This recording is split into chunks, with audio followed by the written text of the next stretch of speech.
Hi everyone, welcome to another episode here at Samba Souk. And this episode is what Samba Souk is all about. It's unlocking a bold vision for the future. And I have here with us Marc Van Den Neste. He is the head of District Cleantech, right, Marc? Yes, that's right. I'm very happy to have you here. And what a bold vision. I'm very impressed to see how ambitious the project that you're heading now is. And I'd love to have you telling us more about it. I maybe will start by the beginning, I will say, and by the fact that this site was, by the past, a very powerful site. It was the beating heart of industrial steel industry in Belgium, with tens of thousands of employees and millions of tons of steel that was produced, 2 blast furnaces on that site. Steel industry is still, let's say, working in Europe, but it's much better and much economical value if it's on the seaside, and this site is in the middle of a city, let's say, in center of Wallonia. But it was so important that at the period of the history of Belgium, Belgium was the second country in the world in terms of economical power, just after UK. Mm-hmm. And it was held by the coal mine, by the steel industry, the glass industry, all the industry. Yeah, so this area was kind of like a powerhouse for energy, right? There is 106 hectares for all the steel industry with blast furnace, steel shop and so on. And of course, they have also one big building with the powerhouse. That have to bring electricity to all the tools, but also to consume the gas coming from the blast furnace, from the big iron production and so on. So it was a kind of circularity at that time also. Yeah. But unfortunately, let's say this closed. There was a lot of people that lose their jobs at that time, and this place became a wasteland. And after a few years, the city and the regions understood that we have to think about what will be the next story for these cities. And then a master plan was built for the 106 hectares. It was built together with Paolo Vigano, it's an architect from Italy, that developed that with the city, with the inhabitants, with the industry that's still existing.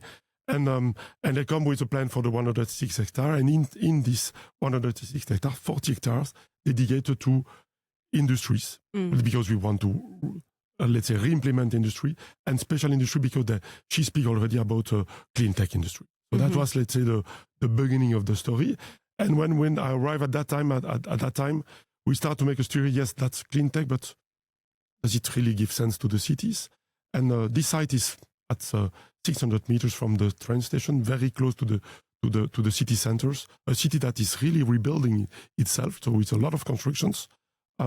This is connected to the canal Brussels-Charleroi, so it's Charleroi, Brussels, and then Antwerp, let's say, Haven, and with a lot of, let's say, potentiality in terms of energy and so on. So it's really a nice site to bring a new economy. If we speak about circularity, being in the center of the city is good. If you speak about new energy, being in the center of the city is also very good. So that's a little bit the beginning of the story. And you have an extensive background in seeing the industries getting shaped, right? You were telling me, besides being an engineer, going to MIT, and then also working with a Brazilian company, right? Yeah, so I'm basically engineer, so in material science a long time ago, and but I've done let's say executive masters in Harvard, an MIT, let's say, in sustainability, and I was in my previous, let's say, function CTO for AGC. It's the biggest glass makers in the world. CTO for the building, let's say, worldwide. Traveling a lot, and traveling also in Brazil, where we have a huge market, very interesting market, because it's a fast-growing, let's say, countries, and we have a big plants in Guaratinguetá, just in between Rio and Sao Paulo. Yeah, I'm so impressed with the way you pronounce it, Guaratinguetá, like so smooth. Okay. Yeah. It's impressive, like people, even Brazilians, they cannot pronounce it so well, so it's good. And this project that you're heading now, it's a long-term project, right? So I guess it's from 2026 to 2040, something like that, as a master plan. And I work with different markets and different geographies, like the UAE, for instance. We see that they have long-term goals everywhere. How come you saw this piece of land in Charleroi and saw like this can be the future of clean tech? Mm-hmm. So I think the first thing is that, of course, we have a plan to 2040 up to 2000. It's a long-term vision. Yeah. So we speak about the 40 hectares and the 106. you need to have a long-term vision because it's very complex, let's say, by changing your directions and political, let's say, are changing every 4 years. So you really need, let's say, to be stick to your full target. But of course, we have short-term goal, very short-term. And when we speak about Cleantech, we don't speak about putting, let's say, few solar panels or installing some EI or sensors. No, we speak about installing huge tool, let's say energy production. We speak about hydrogen. We speak about carbon capture and utilization. So it's huge equipment. It's equipment that are not existing today or that are not productive today or economically, let's say, viable. So it's pilot. So meaning that you need to have a, let's say, long-term view for that feeling. But of course, you need to have a flexibility because sometimes we will change some direction. But we have some key direction. Yeah, and that's actually part of my next question in terms of what excites you the most in this project, in terms of the segments or sectors. You mentioned hydrogen. What are the things you see that is going to be very edgy for the project? So what exciting me for the project is to have impact. Impact for the climate, I would say. So meaning for sure, to bring company and projects that are really solving, let's say, the issue on the technical side. I know that we have something to do on the behavioral side, but for the technical side. But I want also with my team to have an impact on the city of Charleroi, let's say, to rebuild it. And by rebuilding these 40 hectares, bringing, let's say, new employment and new job, that's key. And for selecting, let's say, the topic where we are working on, we are helped by consultants at the beginning. And I will say there is 4 big sectors where we like to be good, very good. The first one is hydrogen. Hydrogen and what we could do with hydrogen. So meaning combining, for example, with CO2. So, if you combine hydrogen and CO2, you could make SAF, sustainable air fuel, or you could make, let's say, e-gas or e-fuel. So that's something that we are working. And you have different types of hydrogens as well. So you have plenty of room to innovate in this space. We have plenty of room, but Wallonia have not a good reputation in terms of availability of cheap electricity and especially cheap green electricity. That's why you need this master plan. So that's why we need master plan. The reason why we will not work on classical way to produce hydrogens. We will work on new ways, cheaper way. So we speak about plasmalysis, pyrolysis. So it's methodology that requires, let's say, less energy, but they are not ready today. So meaning we need to build pilots. So hydrogens and carbon capture and utilizations. That's one of them. The second, very important, is construction and especially renovations. One of the best energy is the one that we didn't consume. So one thing that we have to do is renovate all the house in Wallonia, Belgium, Europe, in order to have a better insulations and not consume energy for heating or cooling them, let's say, during summer. So we have to massify renovations, and we will have on that side tools, a line that will help to build, let's say, facade and roof, and to renovate one street by one street, let's say. So that's a second topic. The third topic, it's a little bit more special. It's urban agriculture. So we will build greenhouse. Vertical farming, maybe. It's vertical farming for sure inside, but it's also a greenhouse that will be connected with the industry that are bringing energy, heat, but also CO2, because plants stand in CO2. So it's how to make a production of vegetables, let's say, inside the city. So in this kind of special greenhouse. And it can be self-sustainable, right? We want. So we speak about biopony.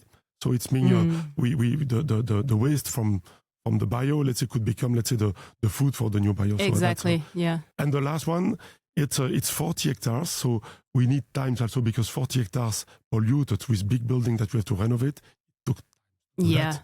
And but we want to use this time to make something special. So meaning using the depollution as a way to innovate also of the site, using the building that we renovate to make let's say, buildings that are really unique in terms of finding solutions that we could maybe duplicate in other industrial building like that everywhere in the world. So meaning that's the first topic where we would like to be good. This is very interesting, because I noticed that here in Wallonia, you have clusters, right? And very strategic clusters according to the sectors. Basically, it's building an infrastructure that innovators and founders can come, deploy their R&D, their projects, their companies, and grow. And this is what you're doing with District Cleantech, most probably. Yes, exactly. In fact, I was president of the GreenWin clusters. So maybe you. Yes, you I heard about GreenWin. And yeah. I'm still working for GreenWin.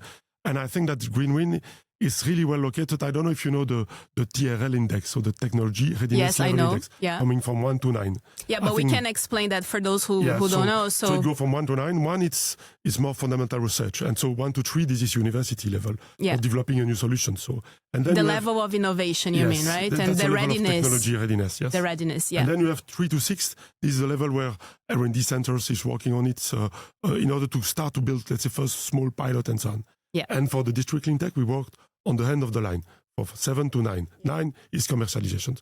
And 7 to 9, you need big equipment generally. And big equipment that didn't bring anything in terms of, let's say, commercial activities, because it's just to demonstrate that the process is working. So, so meaning it gives sense to make it with other companies, so together, let's say, so maybe to have subsidies in it. And so that's the reason why we are working on these 4 topics where special infrastructure to be shared. And this is really nice. You know why? Because I go to different ecosystems, and I've seen ecosystems that they want to develop, I don't know, biotechnology, for instance. They don't have the labs. They want the companies ready. And this company says, how can I deploy here if I don't have the minimum infrastructure? There are other ecosystems that they have the labs, but they don't have this expensive machinery and equipment that is needed for the company to expand. And that's how you build the cluster. And that's why I'm very interested in learning more about Wallonia, because you have the cluster from A to Z in different sectors. This is so important if you want companies to really do well, right? That's key. That's really key. And because you could, let's say, invent some very nice stuff in university, but at one time, if it didn't go to the market, it's not innovation. This exactly. is just research. So that's really key. And generally, when we, let's say, go to one of the sectors that I described just before, what we say is that we need 2 things to be strong. We need infrastructure, so meaning labs or equipment or pilots, so the share infrastructure. You need to have actors, so you need to have not only big company, you need to have what they call at the MIT, the 5 stakeholders of ecosystem. So meaning you need to have big company, corporates, you need to have startups, academia, you need to have academia, the government, of course, and then investor, of course. Yeah. And so we always try to have these 5, let's say, actors. So infrastructure, actors, and then projects. So real project on. And so we always try to build things around that. And as you mentioned, we still have a long time before you have really the land available and the building available. But we decide to create the ecosystem from now. And when we will have available, let's say, the building and the site available, the company will come directly because they will have, let's say, the project finalized. That's my dream, or at least that's my goal. Yes, very nice. And when it comes to nationalities around the world, it doesn't need to be only related to district Cleantech, but in general, from your experience in this field, what are the nationalities that are really edgy in terms of bringing innovation to Cleantech that you could see so far? So I will say that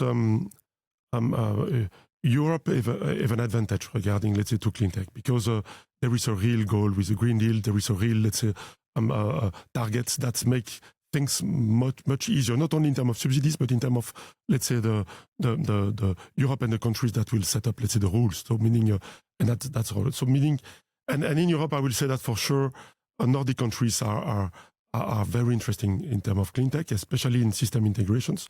But I will say that Belgium, France, and Germany are very good in transforming industrial, let's say, process into industrial Cleantech process. So maybe having, for example, a steel industry that still exists in Wallonia. All the steel industry in Wallonia are already in circular economy. So they don't have blast furnace. They work with electric arc furnace. So that's one thing. And then if we go a little bit, let's say, far away in the world, I will speak about I will say the ecosystem that I link with. So meaning because I know them very good. I love to discuss about and to collaborate with the Greentown Labs in Boston and Houston. Okay. Greentown Labs have a little bit a similar story of what we expect to do. So it's Boston. Boston is very successful for the pharmaceutical, let's say, and the biopharma development and clusters. And the story is speak about one startup building equipment in Cleantech and trying to find a place to start productions. and everything is so expensive. And you cannot start in the garage, as they used to say, right? Because you need the equipment. Yeah, and they didn't start in their garage, but they start in a Ford garage. But the American Ford garage. Yeah. I think like in Brazil, Ford garage are very big. Yeah, very big. They start there. Today, the Greentown Lab is still at that place.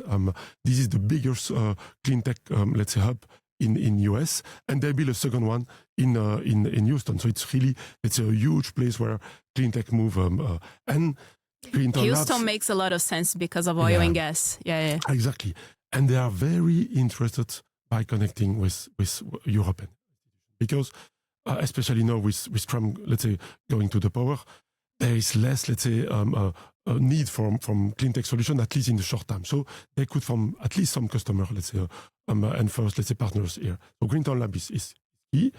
We expect to sign an agreement with them in next year, in 2026. Mm-hmm. We have signed last year an agreement with Cambridge Cleantech and in UK. Cambridge and I would say UK and Belgium have a similar industrial history. So yes. It starts from coal. Legendary, Yes, and then after coal, the steel industry, glass industry, and so on. And the closure of this industry, of partial closure of industry. So meaning that we have the same challenges. And so we sign an agreement, an MOU, let's say, with them to exchange our startup and our challenge. So that's very cool.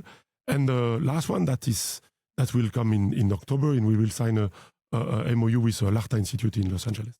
Oh. With a similar, let's say, goal to connect our ecosystems and our So it's around Europe and US, basically, from what you said, right? Still, this can develop over time, but so far these are strong markets. But it's also because we are only two in the district Cleantech, so we have to select where we would like to go. Yeah. And we didn't have, let's say, really a connection to other part of the world. I would say. Maybe you're still going to discover more interesting places. Yes, exactly. Do you feel that this is flipping the legacy of this industrial heritage? You need mindset shifts, or it's already being welcomed, like the transition because of energy transition and all the talks that we're having now? A little bit both. I will say that transition is already there. So companies evolve their plans. There's no other way. The big issue is that even if they have their plan to decarbonize their process, I speak for a whole company. There is also, of course, a new company working in Cleantech. They doesn't know how to do it with a financial profitability because it's very complex, of course. So I think that they know that they could not find solution by themselves alone. By the past, big company were thinking about developing everything by themselves. Then they moved to what they call open innovations, starting to collaborate, but still it's open innovation with only, let's say, one direction is the company. Yeah. And today they know that the innovation will happen in ecosystems like we are building it. And they don't know exactly what they will bring from ecosystems, but they know that if they didn't participate to this ecosystem, they will have nothing because it's happened there. So meaning that I speak about big company. If I speak about startup, they love. I will take one example of a company. It's called ARC. They have been created 1 year ago. They just raised 2 months ago to 2.3 million euro at the first level. It's carbon capture. And they're one of the first, let's say, startup members of the district Cleantech. They've been put in contact with the big company that we have, steel industry, lime industry, glass industries.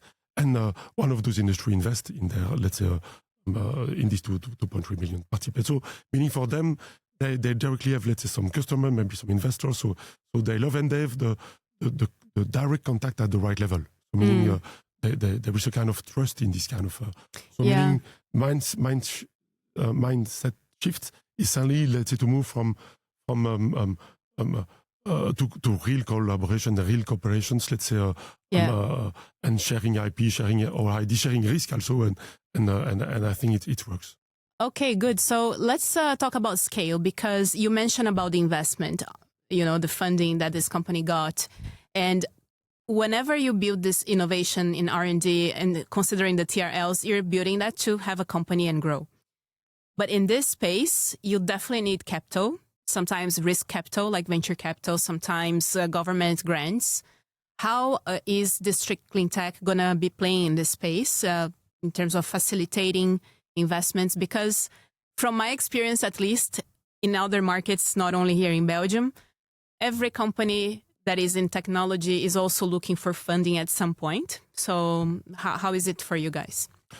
So for venture, especially, scale is a big issue, and generally they get stuck at that level because and if we speak about clean tech, it's even more important because equipment costs a lot of money, and then they request a lot of, let's say, engineer to manage it. So talent is expensive, machinery is expensive. And when you build a pilot, it took months to build it. Then because the pilot is not small, it's already big because of the sector. So this is key, of course. What they will request is a if I speak about ARC, so they get some millions from this big company, but they get also a place to put their first pilot. Inside the plant. So meaning they have their first customer. And this company will also pay for the pilot. Of course, they will request a kind of first exclusivity for the time, but this is a big company. So meaning they have, let's say, a huge number of plants everywhere in the world. So meaning it's a very good, let's say, so you help with this commercial entry, let's say. And then the second thing is when we speak about this upscaling lab, so the big tools, so it's share, let's say, tools where we request some European funding or national funding for them, so subsidies. So meaning we could also reduce the cost of this pilot by making them share let's say, samples. So, but I agree with you, this is one of the things where we still have to work on. Yeah, and you have these 5 stakeholders that you engage. So not only with the investors, but partnerships in general with these 5 are key, right? Yes, exactly. And I think that's basically how you build this ecosystem. Do you have any story of this collaboration with these partnerships across borders that really surprised you? Like, wow, you were never impressed that things could materialize so well or in a different way or so innovative, but actually they did. So I will maybe take, let's say, a few examples, but the one that I was the most impressed with is a company called IBA, Ion Beam Applications. It's a company in Wallonia, very successful one, that is working on accelerating particles, protons and electrons and so on. Okay. But they are working in the health sector. They are generally treating cancer by their tools with proton therapy. So, wow, that's very different. Yeah, that's very different. Yeah. But they are collaborating with us because it's coming from University of Texas that contact them saying, hey guys, you have a technology that is industrially let's say, existing that could also treat PFAS. So this kind of the eternal chemicals that you could not destroy. So it's a carbon fluor, let's say, bond that is very strong and that is polluting Europe, US, everywhere in the world. That's become, let's say, a big issue. And this tool is what they call a rhodotron. This is an electron particle, and it's generally used to treat vegetables or food that is arriving in harbor or let's say and this university detect that this electron could also destroy the carbon fluor let's say chemical bond. So meaning it could separate. So when they start to come to us, they say, maybe we will install a pilot there because we want to sell this equipment, tune this equipment for this kind of purpose. And but they are missing everything because they doesn't know the depollution, let's say, market. So we bring some depollution companies, some labs working on that field, water specialists, even toxicologists. So this is really special because we speak about clean tech, but clean tech is a little bit everywhere. Clean tech interferes in many aspects. So it's a complex thing that you have to learn about the market and integrate all this information, right? Yeah. It's not just plug and play. And clean tech is generally new kind of technology. So you need new supply chain. So even if you bring one part of the supply chain, you need to have partners to bring, let's say, the full line of innovations. Yeah, that's so interesting. And from your experience, so we're getting to the end now. What are the things you saw companies doing when they're coming to Belgium or from Belgium overseas that it's something that they should avoid? Like, what are the best practices that you feel, either do's and don'ts, it doesn't need to be only avoid, of this international expansion in innovation? I think that if I speak about company coming here, I think that Europe is complex. We have 27 countries, and even in Belgium there is several regions. So meaning you should be helped. So they should, let's say, contact. And people see Europe as one block, like exactly. LATAM, Middle East. It's never one block, right? There are nuances. Yeah. So if I'm here today, because I collaborate a lot with AWEX, I travel a lot with them, let's say, to try to attract, let's say, company to them. So I think that they should play with that. So play with UX, play with ecosystem like we are, because it's our job, let's say. And we know that for attracting a company coming from Brazil, coming from US or others, it will take years. It's not in months. Yeah. And I will take, we have already, let's say, 2 members coming from US in the district Cleantech. One company, it's called Helix, Helix Carbon coming from Boston. And they become members of the district Cleantech. And I know that they will maybe build the plants in 2 or 3 years or 4 years. But then I don't matter. I'm sure that today I don't matter. I didn't request them. I think to have commitment on that, because I know that what they matter today is to find customer, to find partners, and if they found the right ecosystems, when they will decide to come in Europe, they will say, oh, maybe I will come to the district Cleantech, because it's the place where I have already my ecosystem there. Exactly. So, I have a very good example. There is place in Europe or even in Belgium, or the Port Antwerpen is a very successful place. There is not a lot of land available, but and the land available are very expensive. Yeah. But still companies are going there because the ecosystem is there. They found their customer and so on. So we have a lot of, let's say, land available in Wallonia, and especially on the district Cleantech. And if we build a strong ecosystem, company will have a cheap lands with a good ecosystem, so they will have everything that they want. Yeah, and you have so many successful clusters already, so for sure it's going to be, it's like you have your standard model to, deploy good clusters like that. We have what we call with UX and others, let's say, cluster. We have a plan that is called soft landing plan. Yeah. So it's a plan that where we get organized for more sites in order to help company to arrive with all what they need. Even if there is complexity for permitting, we will help them, let's say, to find solutions everywhere. Yeah, amazing. Cool. Last question to finish in Samba Souk style, connecting with Brazil. If District Cleantech could find a place in Brazil to set up, which place would that be? Would it be the Amazon rainforest, the Ipanema beach, Guaratinguetá? Where would you see that happening? So I love Ipanema beach. I love also Iguazu Falls. So I think it's a wonderful place. But I don't believe that District Cleantech will be at the right place there. So yes. I think maybe more. We would like to, but it's not the right place. So maybe more at the port of Rio de Janeiro, in the industrial, let's say, place, or in the industrial belt of Sao Paulo. I think even Sao Paulo is maybe, let's say, more interesting for that in. And if we would like to have a little bit of Brazil, maybe we could bring some samba or Brazilian food or on the Friday evening. Yeah. Caipirinha maybe. I heard from the CEO of UX, Pascal. We just interviewed her. She said that we have 40,000 Brazilians living here in Belgium. Mm-hmm. So you can make some samba here with all these people for sure. Yeah. And I have a little story with Brazil, because we host Brazilian students from when he was 16 years old for 1 year in our home, coming from Curitiba. Yeah. And from the south, Curitiba, Paraná. So he spent 1 year in Belgium in a family. And he just come back, let's say, 6 months ago for making studies in France, but he's still, let's say, spending the weekend in a home. So we love, let's say, Brazil. I think there is a lot of connection to do. The more I learn about Wallonia, the more I see the connection with Brazil, like the good vibe, the good people. That's amazing. Yeah, and the fun, I believe, also. That's important. Yeah. Thank you so much, Marc. It was so nice. I hope to see District Cleantech very soon. Skyrocketing. And we talk soon. We're going to engage more here in Wallonia. Thank you.